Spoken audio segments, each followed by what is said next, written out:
అసలు ఒక మనిషికి ఎక్కడన్నా జ్ఞానోదయం అవుతుంది అంటే కొన్ని రోజులకు కొన్ని ఏండ్లకు ఏదో మొత్తానికి. కానీ ఇక్కడ ఈ వ్యక్తికి జ్ఞానోదయం అయింది అనుకోవచ్చా? ఓకే, నేను ఎవరి గురించి మాట్లాడుతున్నా చెప్పకుండా మీరు ఇదంతా చెప్తున్నారు ఏంటి అనుకుంటున్నారా? అయితే చెప్పే ముందు ఒకటి, అంటే ప్రతి అంశాన్ని అంటే ఏవైతే చిన్న చిన్న అంశాల్లో కూడా ఎంత లోగుట్టు దాగి ఉంటుందనే విషయాన్ని మేము ముందుకు తీసుకొస్తున్న నేపథ్యం కనిపిస్తుంది. కాబట్టి ఖచ్చితంగా మీరు ఛానల్ సబ్స్క్రైబ్ చేసుకోండి, అలాగే ఐటెం షేర్ చేయండి, లైక్ కొట్టండి. ఇవన్నీ కూడా మీ ముందుకు ప్రతిదీ కూడా జరుగుతున్న అంటే ప్రభుత్వంలో జరుగుతున్న అరాచకాలు కావచ్చు, ప్రభుత్వంలో జరుగుతున్న కుట్రలు కావచ్చు, సో పేదల్ని ఏ రకంగా వంచాలనుకుంటే వాళ్ళు చాలా విషయాలు మేము ముందుకు తీసుకొస్తున్నాము. సో మీరు కనుక మీ నుంచి మేము ఎక్స్పెక్ట్ చేసేది ఏమీ ఉండదు. జస్ట్ సబ్స్క్రైబ్ చేసుకోండి, లైక్ చేసి షేర్ చేయండి. జనాలకు కూడా అసలు ఏంటి దీని లోగుట్లు ఏమున్నాయి, వీళ్ళు ఎలాంటి లాజిక్స్ ప్లే చేస్తున్నారు, ఇవన్నీ కూడా జనాలకు అర్థమైతే మేము ముందుకు తీసుకొస్తున్నాం. ఇక సబ్జెక్ట్లోకి వెళ్తే ఏంటంటే, రేవంత్ రెడ్డికి ఎక్కడన్నా జ్ఞానోదయం అయిందా? బతుకమ్మ ఎఫెక్ట్ బాగా పడినట్టుంది అనిపించింది నాకైతే. ఎందుకంటే గతంలో అబ్బా ఇంతోళ్ళు అంతే మాట్లాడరు, అంతోళ్ళు అంతే మాట్లాడరు, గింత పదవులు ఉన్న వాళ్ళు గదే మాట్లాడరు, పెద్ద పెద్ద పదవులు. బతుకమ్మ గత ప్రభుత్వంలో ఇచ్చిన బతుకమ్మ చీరలట మసిగుడ్డలతో సమానం అంట. అరే ఎంత మీరు ఆ బతుకమ్మ పేరును వాడుకుంటూ బతుకమ్మ పండగకి ఇచ్చిన చీరలు మసిగుడ్డలని మాట్లాడుతూ కనీసం ఇయ్యాల మీరు అవన్నీ ఇచ్చిర్రా? మీరు ఈజీగా అంటారే మసిగుడ్డలు అని చెప్పేసి, పోనీ మీరు కట్టుకున్న కాస్ట్లీ చీరలు ఇయ్యండ్రి. ఇలా ఎవరైతే మసిగుడ్డలని మాట్లాడుతున్నారో మరి మీరు కట్టుకునే మీ స్థాయి చీరలను ఇవ్వండి. ఎవరు వద్దంటున్నారా? మీకు నిజంగానే తెలంగాణ మహిళల మీద అంత భక్తి, అంత ప్రేమ, అంత చిత్తశుద్ధి, అంత గౌరవం ఉంటే మీరు కట్టుకునే లాంటి చీరలు ఇవ్వండి, వద్దని ఎవ్వరు చెప్పరు. ఇంకా గౌరవంగా చూసుకుంటారు, చాలా గొప్పగా. అబ్బా మరి ఏమంతన్నా చూసినావా, వాళ్ళ ఇంట్లో వాళ్ళు కట్టుకునే లాంటి చీరలు మాకు ఇచ్చిర్రు అనేసి అనుకుంటారు. ఏమైంది బతుకమ్మ చీరలు ఇదిగో వాళ్ళు గింతిస్తే మేము 800 రూపాయల చీర మేము 2 చీరలు ఇస్తామని చెప్పారు.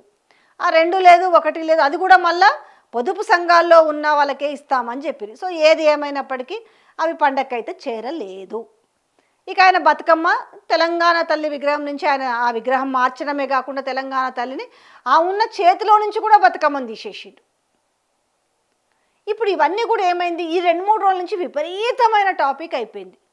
అంటే రేవంత్ రెడ్డికి బతుకమ్మ అంటే గిట్టదు అనేసి ఆ సెక్రటేరియట్లలో బతుకమ్మ ఆట ఆడితే కూడా దాండియా లాంటి సాంగ్స్ పెట్టారు. సెలెక్టెడ్గా మంచి బతుకమ్మ సాంగులు పెట్టేసి నిజంగా ఇది చేయాలి. ఇప్పుడు ఏం చేయాలి? ఏదో ఒకటి ఇప్పుడు అది తగ్గాలి. ఎందుకనంటే ఏమన్నంటే నాకు సెంటిమెంట్ లేదు, తెలంగాణ సెంటిమెంట్, నేను ఎప్పుడు జై తెలంగాణ కూడా అనలేదంటారు. కాబట్టి ఇప్పుడు ఏదో ఒకటి చేయాలి. అంటే డ్యామేజ్ కంట్రోల్ చేసుకోవాలి కదా. ఈ నేపథ్యంలో ఏం చేసిందంటే అప్పుడెప్పుడో తెలుగు తల్లి ఫ్లైఓవర్ అందరికీ తెలుసు. ఆ తెలుగు తల్లి ఫ్లైఓవర్ ఎక్కగానే చాలా బ్యూటిఫుల్గా కనిపిస్తుంది. ఎక్కడ పక్కా అద్భుతమైన కేసీఆర్ ఆనవాళ్ళు కనబడతాయి. అటు నుంచి పోయేటోళ్ళు ఖచ్చితంగా లెఫ్ట్ సైడ్, అటు నుంచి వచ్చేటప్పుడు రైట్ సైడ్ తల తిప్పుతారు, ఇటు నుంచి వచ్చేటప్పుడు లెఫ్ట్ సైడ్ తల తిప్పి ఖచ్చితంగా చూస్తారు. ఎందుకంటే అంత అందంగా కనిపిస్తుంది. అక్కడ అద్భుతమైన అందంగా సెక్రటేరియట్ కావచ్చు, 150 అడుగుల అద్భుతమైన అంబేద్కర్ విగ్రహము, ఇటువైపు చూస్తే అమరజ్యోతి, అసలు ఎంత అద్భుతంగా కనిపిస్తుంది. అలాంటిది ఇంకా నేను ఏదో ఒకటి చేయకపోతే బాగుండదు అనేసి ఇప్పుడే అంటే పుంకాలుగా సెంటిమెంట్ ఉట్టుకొచ్చింది, తెలంగాణ మీద ప్రేమ ఉట్టుకొచ్చింది. ఇప్పుడు ఏం చేసిందంటే తెలంగాణ తల్లి ఫ్లైఓవర్. ఇప్పుడు అది ఇంతకుముందు తెలుగు తల్లి ఉన్న ఫ్లైఓవర్ని కాస్త అటు నుంచి పోతుంటే మన ఫ్లైఓవర్లు జనరల్గా చాలా ఫ్లైఓవర్లకు ఉన్నప్పటి పేర్లు ఇక్కడ రాగానే తెలుగు తల్లి ఫ్లైఓవర్ అంటే తెలియని వాళ్ళు ఎవ్వరికి లేదు. అసలు ఎవరు మర్చిపోరు తెలుగు తల్లి ఫ్లైఓవర్ అని అంటే ఎవరికి తెలియని విషయం కాదు. ఇలాంటిది ఇప్పుడు ఉన్నట్టుండిగా ఒక్కసారిగా మనకి దేవుడు ముంతారంటారు చూసినావా, ఆ లెవెల్లో నన్ను బతుకమ్మ విషయంలో నాకు ఇది లేదంటారా చూడు అనేసి దాన్ని దాటడానికి కోసం ఏం చేసిందంటే ఈరోజు తెలంగాణ తల్లి ఫ్లైఓవర్ అని పెట్టిండు. అయితే చాలామంది డౌట్ వ్యక్తం చేస్తున్నారు, మరి తెలంగాణ తల్లి ఫ్లైఓవర్ అని పెట్టిరు కదా, మరి అట్లా ఆంధ్ర వల్ల ఉన్నాయి కదా, మరి అట్లా ఉన్నాయి కదా ట్యాంక్ బండి మీద ఉన్న విగ్రహాలు కొన్ని వాళ్ళ పేర్లు ఉన్నాయి కదా, మరి అవన్నీ మారుస్తాడా అంటే ఇవన్నీ మార్పుల కార్యక్రమం కదా, వచ్చిన కానించి చేసింది. టీఎస్ని టీజీ చేయడం కావచ్చు, ఆ బోర్డుల కోసం పైసలు కోట్లు ఖర్చు పెట్టిన విషయం కావచ్చు, మార్పు కోసం ఇవన్నీ మార్చిరు. ఏమైంది అసలు? మార్చకున్నా ఇప్పుడు ఎవ్వరు అడగలే. నిజంగా చెప్పాలంటే తెలుగు తల్లి ఫ్లైఓవర్ అని చెప్పి అది మార్చమని ఎవరు అడగాలి.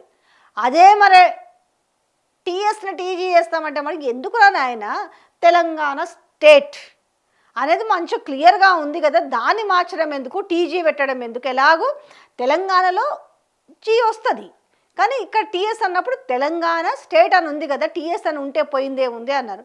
దాన్ని తీసుకుపోయి ప్రజాభవన్ తీసుకుపోయేసేది, ప్రగతి భవన్ తీసుకుపోయి ప్రజాభవన్, ఇట్లాంటి పేర్లన్నీ మార్చుకో. దానివల్ల వచ్చింది లేదు, నా పోయింది లేదు. ఇప్పుడు ఇంత అవసరం కూడా కాదు దీంతో. అనవసరంగా మార్పులు చేయట్ల వల్ల ఈ బోర్డులకు పైసలు దండగా, వీటికి తప్ప ఏముండదు. కాకపోతే ఏంటంటే బతుకమ్మ విషయంలో చాలా బ్లేమ్ అయిన నేపథ్యంలో ఆగమేఘాల మీద తీసుకున్న నిర్ణయం. అంటే నాకు కూడా తెలంగాణ సెంటిమెంట్ అంటే బాగా తెలుసు. అంత తెలంగాణ సెంటిమెంటే ఉంటే యాక్చువల్గా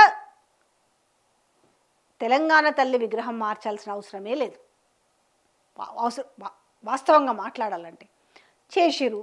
పోనీ అట్లనన్నా చేసి ఏమైనా చేసిరా, పోనీ ఆ చేతులు ఏమన్నా బతుకమ్మ నుంచిరంటే మనకి తెలంగాణ అంటే ముందుగా గుర్తొచ్చేది బతుకమ్మే కదా.